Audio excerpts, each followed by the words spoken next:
Hello, my fellow extraordinary Americans. My name is Cosmos Dar, and this is Extraordinary America. What is Extraordinary America? Well, you see, America has always been about freedom, opportunity, and the pursuit of happiness.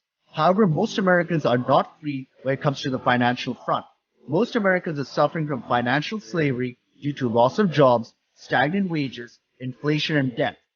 Wealth and income inequality is the norm now, and the middle class has all but disappeared. So Extraordinary America is about the abolition of financial slavery. It is about the financial freedom of the 99%. It is about the nation of immigrants and the descendant of immigrants restoring the extraordinary within themselves and setting themselves free. The path to financial freedom is through financial education. It is through becoming entrepreneurs and investors on the light side. In this podcast, I interview fellow Americans who fought against the odds. Many of them came from humble beginnings to see how they did it. It is my hope through these interviews that the extraordinary within you shall awaken and that you will abolish financial slavery from your life and realize the American dream. Once again, welcome to Extraordinary America.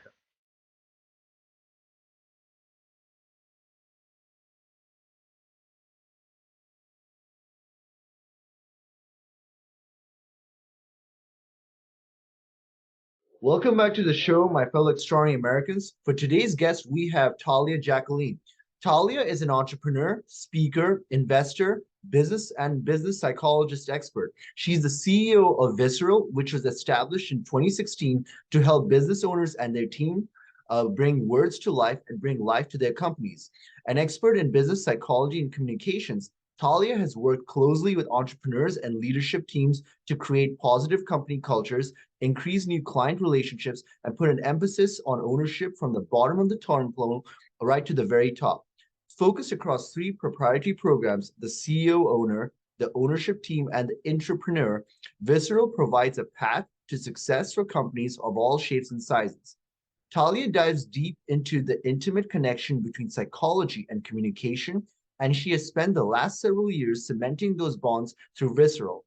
Working with business leaders, entrepreneurs, and their most valuable team members, she has helped companies generate the recognition, traction, and growth that they deserve. Talia is what I would call an extraordinary American, and I'm honored to have her on the show. Talia, are you there? Yes, hi. Thank you so much for having me.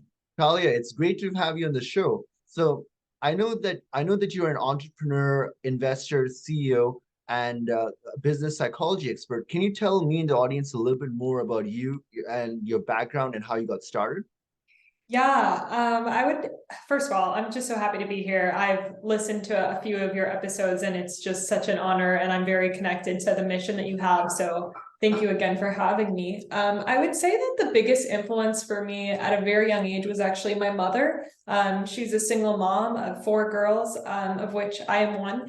And she really showed me what entrepreneurship looked like at a very young age. She was basically the breadwinner of our family. And when I was in my second year of high school, she was basically working about 3 or 4 jobs. She would come home in the morning just to take us to school and leave during her lunch. She would use her lunch breaks to pick us up. And it was just pretty crazy.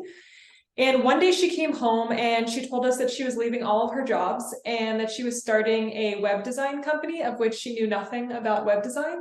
And at the time, it was one of those, how are we going to eat types of responses. But she had grit and still does, and would basically work until like 2 or 3 a.m. And I definitely saw her struggle a lot through it, but all the while she was just super positive. So I'd say she was one of my biggest influences. And by the time I got to college, by my freshman year, I was already in an entrepreneurial mindset where I didn't want to go down a traditional path. I just wanted to carve my own, and do something that really mattered to me. So that's, I really want to trace it back to my mom. She was a really big instigator of my decision to become an entrepreneur.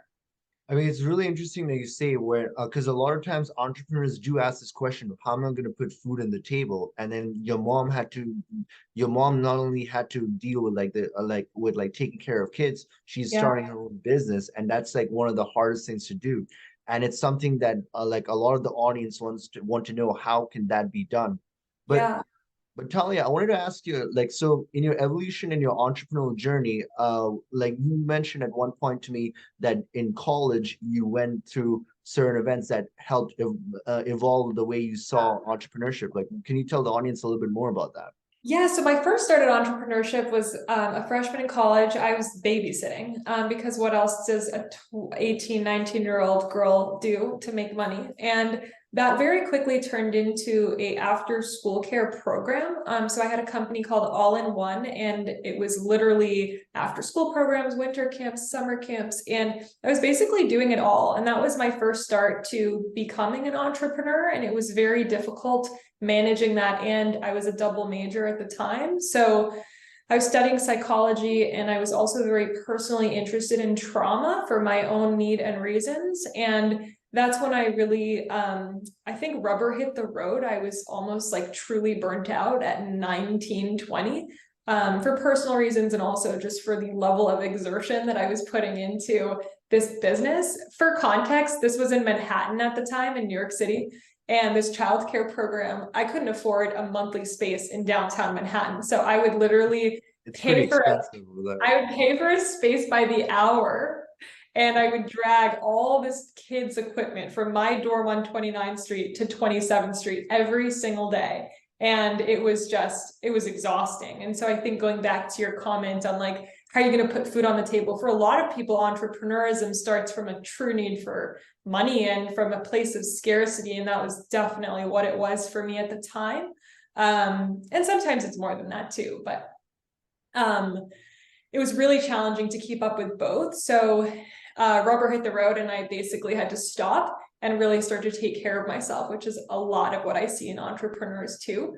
At the time, I was really studying trauma, and I learned this concept called post-traumatic growth, where sometimes you go through something traumatic and it's PTSD and you're really crippled by it. And unfortunately, that's the case for so many. Post-traumatic growth is a really interesting disguise of trauma, where instead of it being expressed through pain and shutdown, it's expressed through like type A, control, being an entrepreneur, building a business. And so I really identified with that at the time. And that's where I started to really study trauma therapy. And it opened up an entirely new world that essentially led to Visceral, my company today. Wow, this is really interesting because like you had to put you were thinking about finances like on an hour-to-hour basis, like it was almost like a paycheck to paycheck kind of thing. And a lot of entrepreneurs have that fear, well, how am I going to put food into the table? Like what was your thought process at that time on how you're gonna do a company while simultaneously, like while it's in the moment? Like it would cause a lot of stress to most Yeah, people. it really did actually, Cosmos. It caused a lot of stress to a point where I couldn't manage it. So when I was this was 2015, so I was in my early 20s. And man, I had to actually face myself, because sometimes it's like, it's so easy to get so wrapped up in the business and the making money part of it and the survival element. That's your life for a long time when you first start a company. But I was really forced to look at like myself and all of the issues I was experiencing, the burnout, the stress, the lack of self-esteem and self-worth that I had at the time. I really was truly forced to look at that. And that actually sparked a whole new path of, hold on, it's not about the business that I'm building. It's about me as a person. Who am I? The business is just an extension of me. And however I operate, whoever I am, wherever my psyche is at, is basically going to be the beating heart of the company. So it was that was my turning point.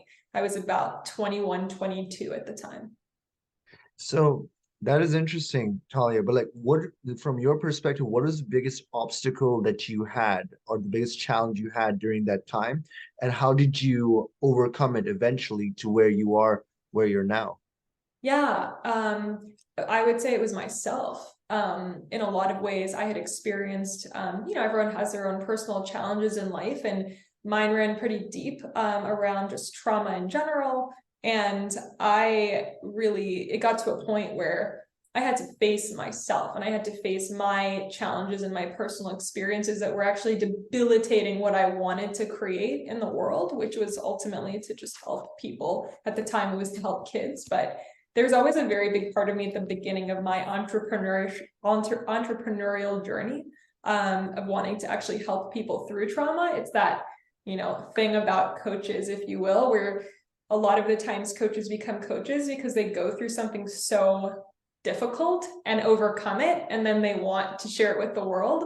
And that's where I was at the time around trauma therapy. And really at the time, it was motivated by not really believing, like really not being able to stand for the fact that people go through really traumatic situations and then have to spend their whole life or 20 to 30 years in therapy to overcome it, when that's a really big part of your life. It's a huge chunk of time. And so that was a big driver for me. I did not believe that it had to be that way. And so it really just motivated me to look for unconventional forms of therapy. And by the way, Cosmos, that was what I thought I wanted to do. That was like, this is my mission in the world. I'm going to help people overcome trauma.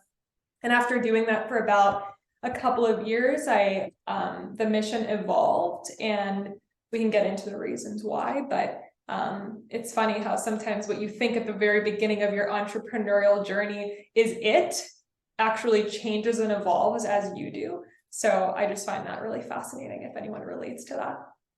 Yeah, it's really interesting because a lot of times what we think in our early 20s, like when we're just starting out, we think we want something, but then as we grow as a person, as we grow as a human being, we realize that what we wanted then is no longer what we want now. Like our vision gets bigger, and Yeah. it's something, but then the strategy and the tactics to get to that is another matter wholly. Like I think a lot of people, they're still stuck in the past, where they Yeah. have this vision that they had a long time ago, and Sure. they're not able to get past that and evolve to the next level. And Yeah. that's kind of like what the entrepreneurial journey honestly is. Like it's all about evolution. And it's mostly like people think it's all about the money, but usually it's about who we are. And as we grow in our mindset and our abilities, then the money naturally just comes, you Yeah, know? it's really true. I really, really believe that.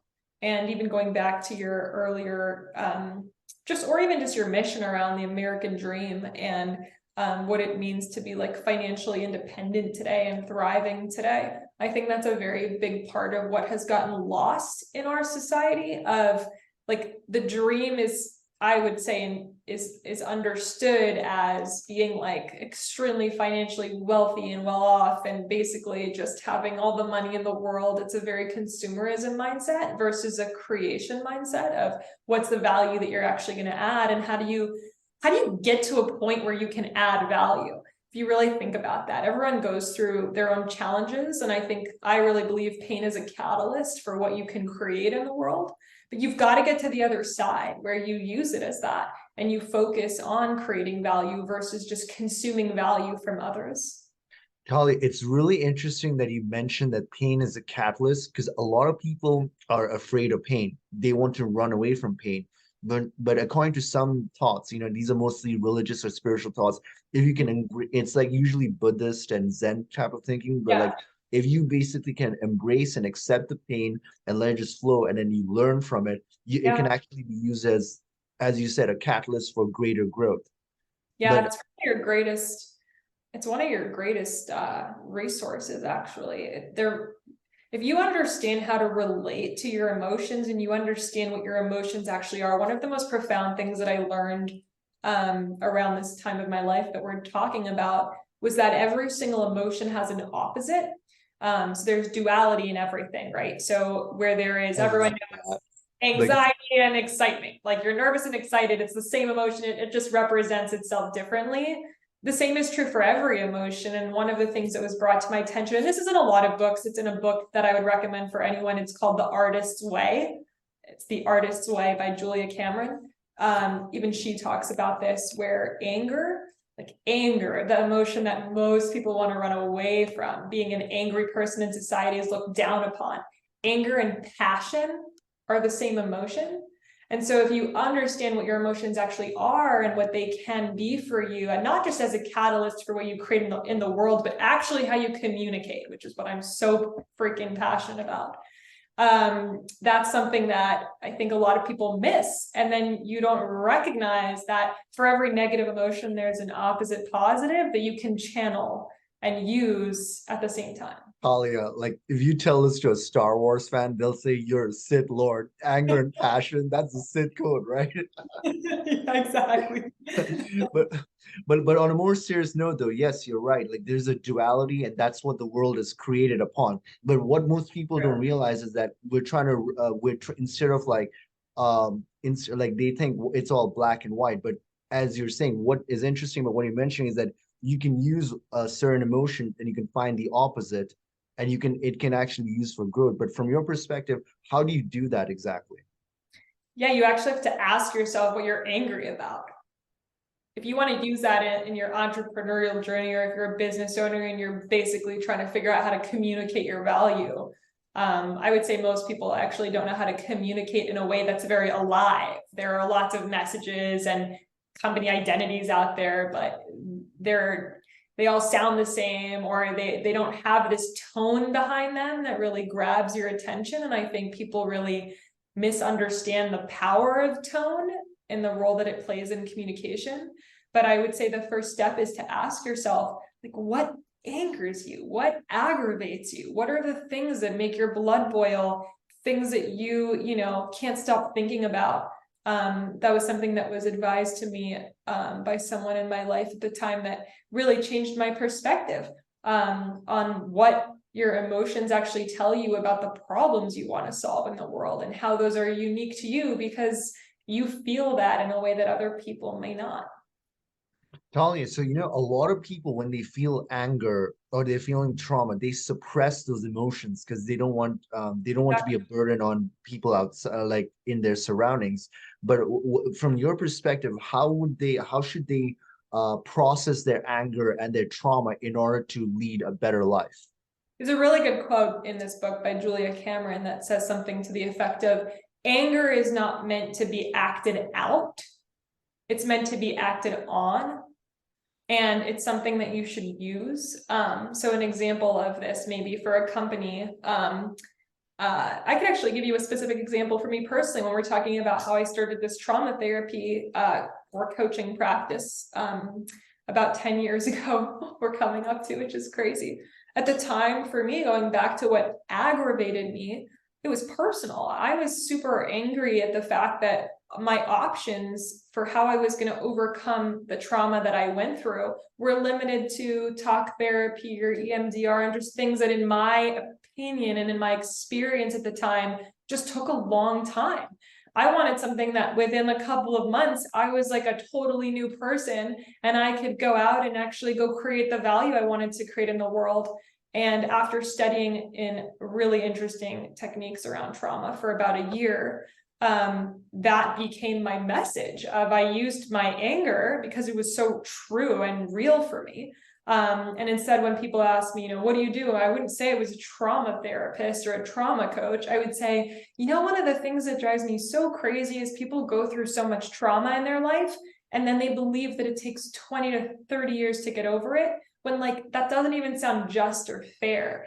And I would just start talking about the things that aggravated me, or the things that hurt me to see out there. And the people that I would talk to that were right there would relate, and they'd be like, yeah, man, I've been struggling with this thing for 10 years and I so relate to that. I wish there was something out there. So it was just a door opener in a lot of ways, because it was coming from a really true place of what was on my heart to solve in the world. So Talia, I mean, I know this is a personal question, so you don't have to answer if you don't. Sure. But like, if you could tell me and the audience, what was something that happened that was traumatic in your life, and what did you do or what was your process of overcoming it? Because a lot of people have traumas in their life and they don't know how to get out of it. So like your story might be able to inspire somebody. Yeah, no, I'm happy to open up about that. I had a really abusive father. My father was in my life until about 15 because I, at the time, didn't know the decision that I was making was permanent, but I decided to cut him out. he was extremely abusive in every way. And so he was my biggest, I mean, God, the level of trauma and hardship that I experienced from my father by the time I was 15 was probably enough for a lifetime.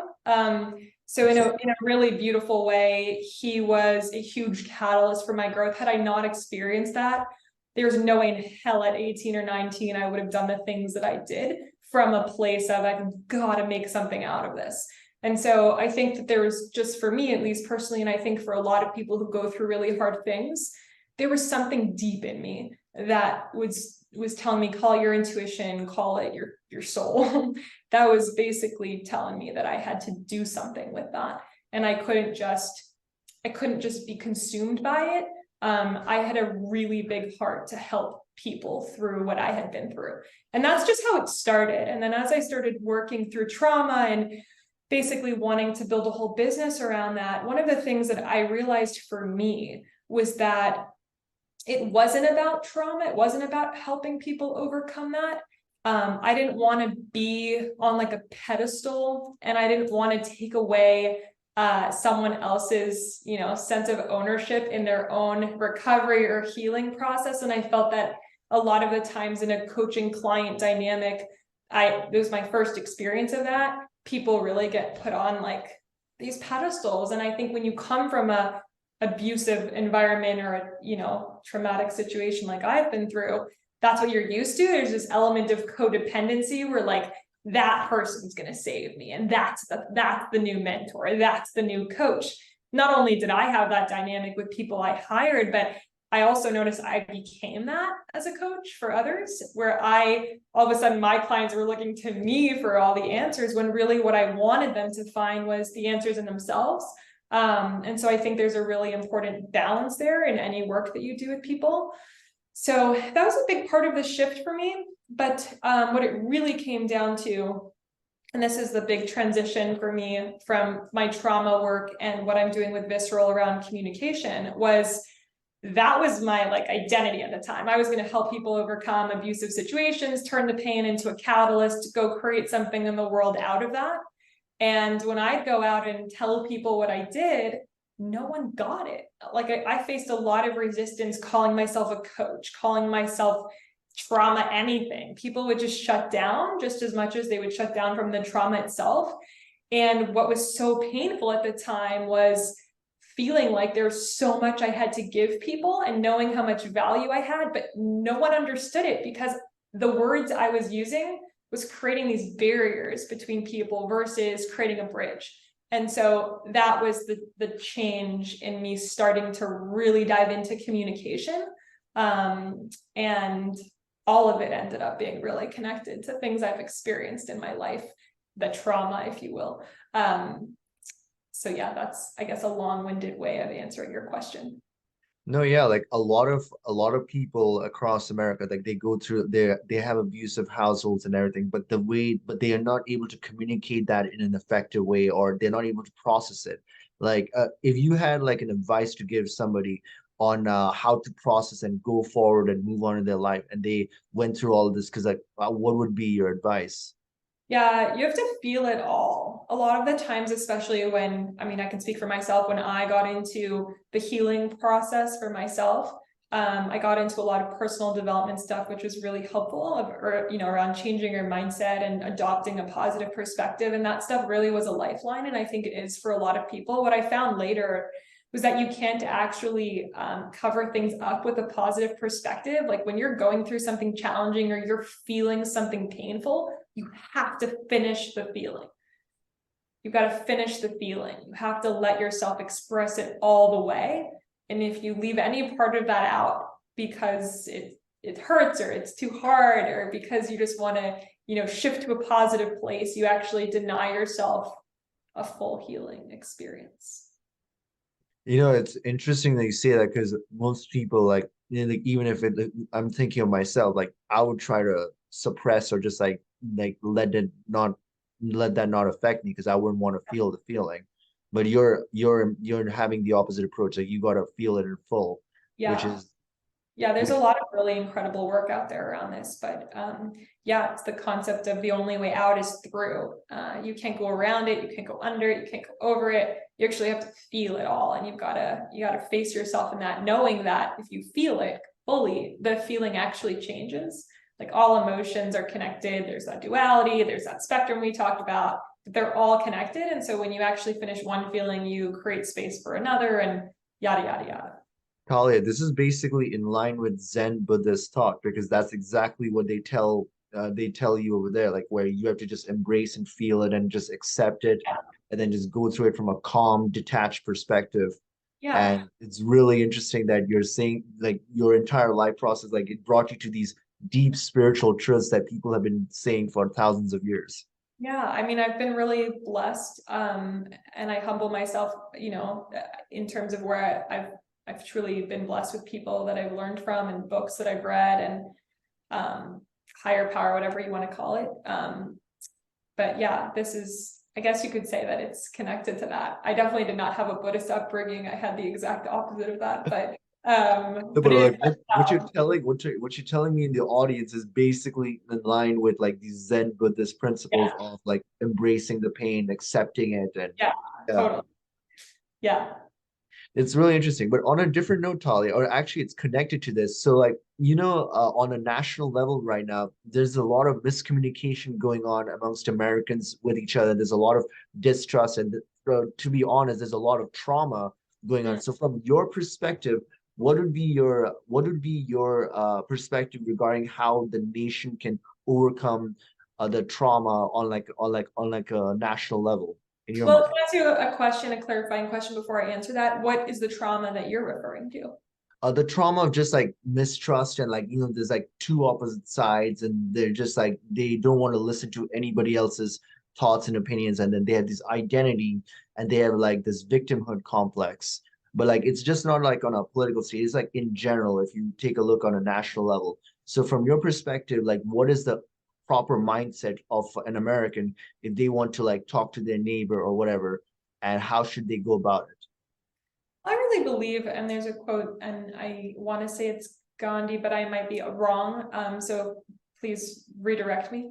Of be the change you want to see in the world, and I really do believe in that. I think that you only get so far when you're telling other people that they're wrong for thinking a certain way or feeling a certain way, and then it becomes this like logical war of like who's right and who's wrong and what's moral and what's not. And I really think that, I believe that you actually just have to set an example for people. And I think that the more people that take on that social responsibility, not just business responsibility, but a social responsibility to be an example for people of what it means to be healthy and emotionally stable and thriving and be able to create businesses and opportunities for those around them.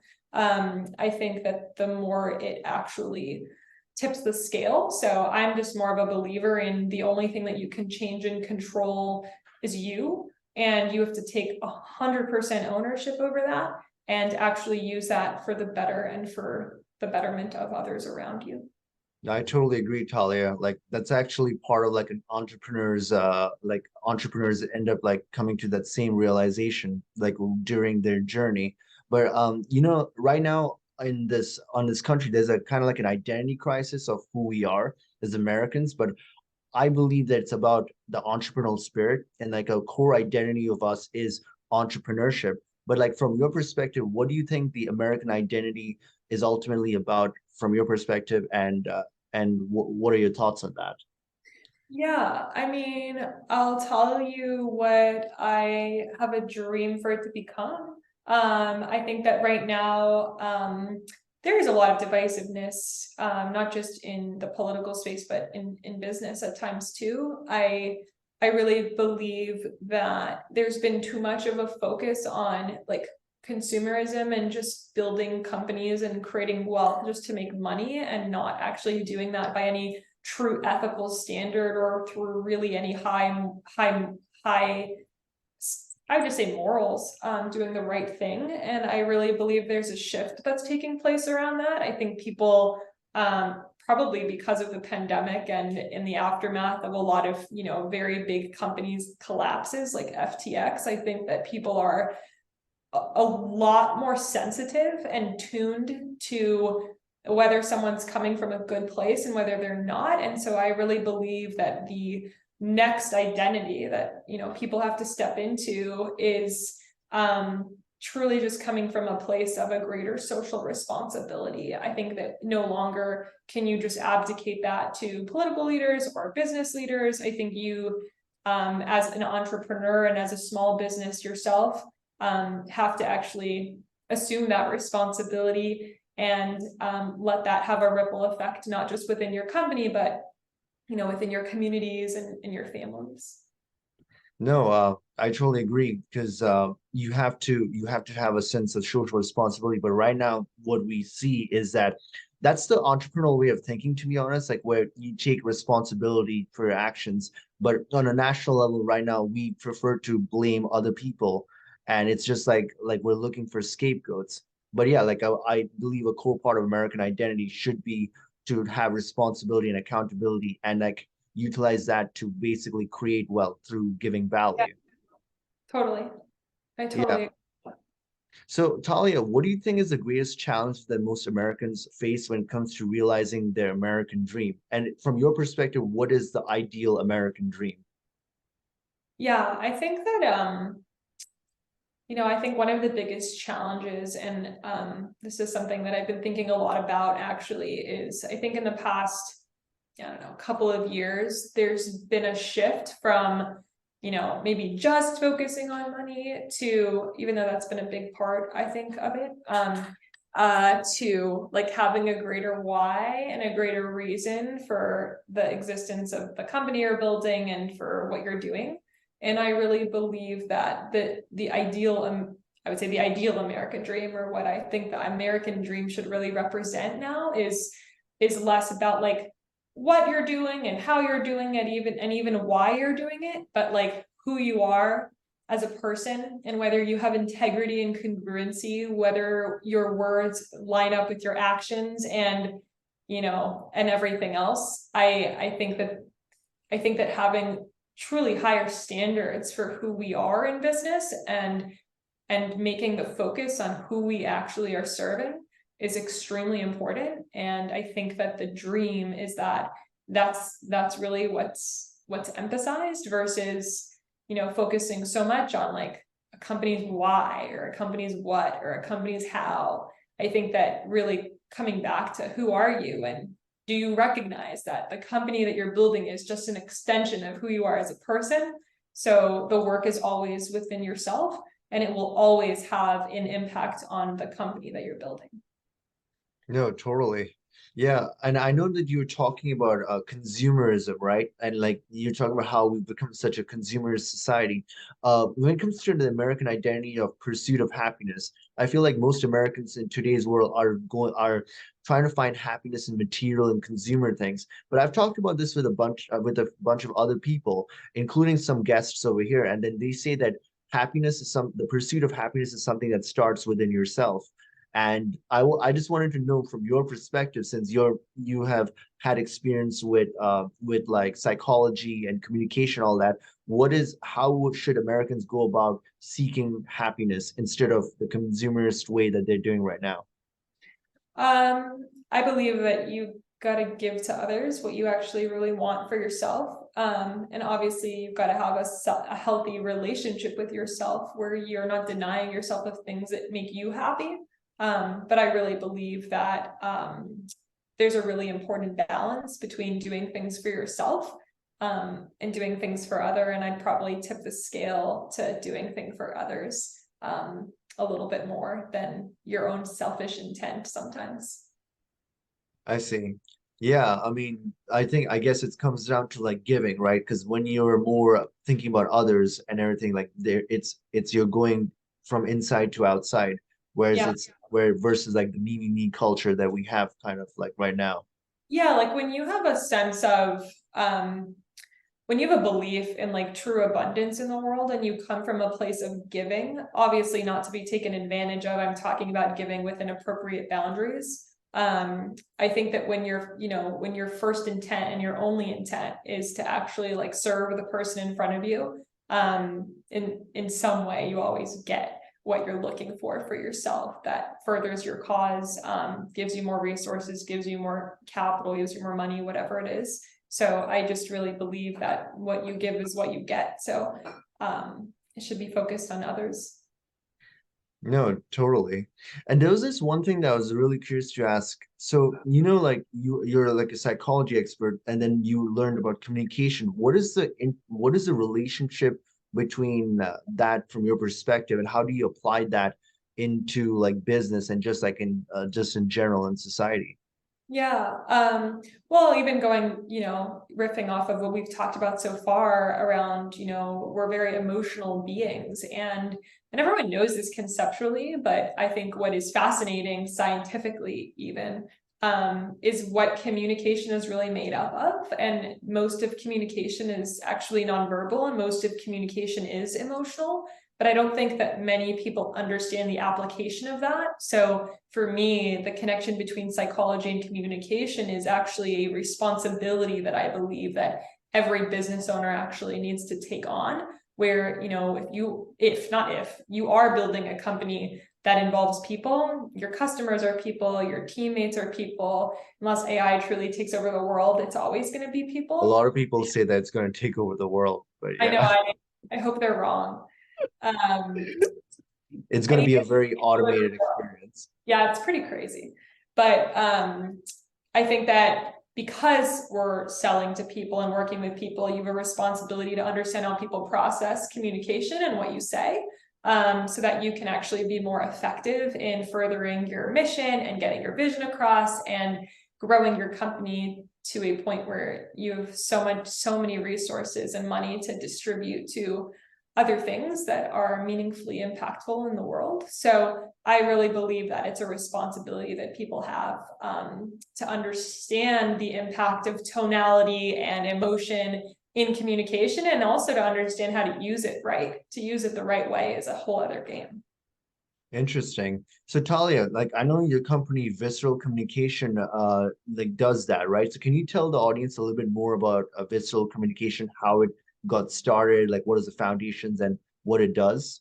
Yeah, the evolution into Visceral came right after I started my trauma therapy work. After about a couple of years of doing that, I recognized that it actually doesn't matter how valuable you are, no matter what you do, and especially as a service professional, if you can't communicate it. And so I started studying the psychology of communication, and I went down a deep rabbit hole for many years. And that's essentially what we train companies. Now I work mostly with financial firms and other service-based businesses like accounting firms and insurance agencies, and we train them in communication, and we train their C-suite teams, their leadership teams, and their sales teams or client-facing teams. We train them they have the tactical skills around what they actually do, and very often lack the true relational skills and what we call conversational intelligence, to actually very effectively communicate what they do and their intent and their reasons for doing it. Interesting. I also, when I was looking at your website, I noticed this word called entrepreneurship. Like instead of an E, there's an I, and I was really Yeah. curious as to know what is entrepreneurship exactly. Yeah, so intrapreneurship is definitely not something that I created. It's been a concept that's been around since like the late 1900s. For a time, I thought that it was a spelling mistake because like I instead of E, but then I was like, Yeah, wow, it's actually another it's word. not actually a spelling mistake. It's very intentional. The way that I look at entrepreneurs is every business owner wants every business owner wants people on their team to have a little bit more of an entrepreneurial mindset around things. They want people that care about the company as much as they care about the company themselves. And so our entrepreneur training program is where we actually teach and train sales teams in what it means to have ownership over their message and their value, as if they own the company itself. And so what does it mean to like truly have a sense of ownership, an ownership mindset around what you do and who you are, despite the company not being yours? And so I really believe that it's a personality type that I have a mission to bring into as many companies as I possibly can, because I think people that assume more ownership actually leads to a faster and more accelerated growth of a company. Nice. So I don't know if this is connected to this, but I know you're writing a book, like which is due sometime this later this year about. Yeah, God knows what it's gonna actually be called. I am in the process of writing a book, and the title and the content is changing more rapidly than I thought, because I'm recognizing that what I have to share might be bigger than I initially thought I wanted to share. So my goal for the book is for it to be under 100 pages. I want it to be something that is so tangible and so applicable that you literally don't have to read more than maybe 75 or 80 pages to understand the power of communication and tone in communication. So as a CEO and as a business owner. So I'm working on that. It'll probably come out end of the year, if not beginning of next, because it's a way longer of a process. For anyone that's ever written a book, kudos to you. It's a lot of work. But that's going to be the intent of it. Okay, that's nice. And Talia, is there like any other projects that you're working on right now that you want the audience to get a glimpse of? Yeah, there are a few things. I'm not going to openly talk about them just yet, but for you to stay tuned on there's a launch of something really cool that we're doing right now. Another company that we're starting probably in the next couple of months will launch it. But if you want to stay tuned on what that is, the high level mission is to really bring like integrity back to business, which is a really strong value of mine. And for updates on that, you can reach me on my LinkedIn, which is Talia Jacqueline, or you can go to my website, two websites, taliajacqueline.com or visceral, visceral co.com. And we'll have some updates on there as that launches. That's awesome, Talia. Yeah, and that's how our audience can connect with you as well, right? Or is there like okay, so that's awesome. Talia, I'm really glad that you came to this show and gave us your insights on like trauma and psychology and communication. And I feel like that's an important factor in business. And I do think you're an extraordinary American. I would definitely want you to come back to this show at a later time. Thanks so much for having me. I appreciate it. I hope that everyone listening had a few takeaways and nuggets to reflect on. I'm sure they did. Yeah. And I just wanted to conclude the show by letting everybody know, like my fellow extraordinary Americans know, that there's an extraordinary within each and every one of us. It's our duty to unleash it and awaken it. Till next time, bye for now. Hey there, everyone. Thank you for watching Extraordinary America. If you like what you see, please do subscribe to our podcast and share it with others. Remember that the best investment that you can make in your lifetime is in your own financial education, for it is knowledge that truly sets you free.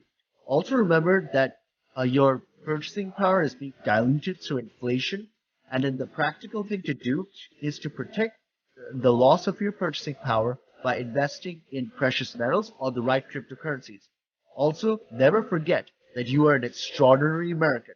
We'll see you in the next episode. Bye for now.